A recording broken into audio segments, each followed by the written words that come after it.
বন্যার কবলে ৫ জেলার আরও অবনতির শঙ্কা।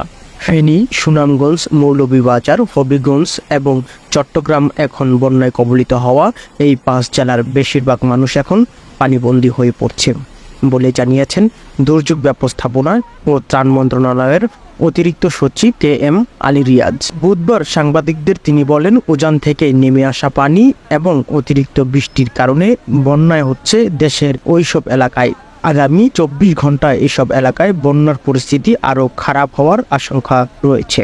ভারতের পানির ডল ও উজান থেকে নেমে আসা পানির ওইসব ৫ জেলায় বাহিরে নোয়াখালী, কুমিল্লা ও খাগড়াছড়িতেও বন্যার আশঙ্কা রয়েছে বলে জানান এই কর্মকর্তা।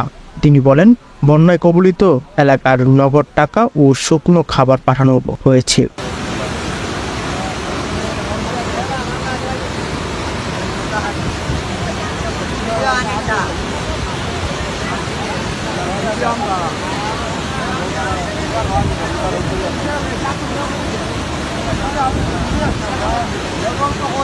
বার্তা নিউজ, নাইম ইসলাম রাফি।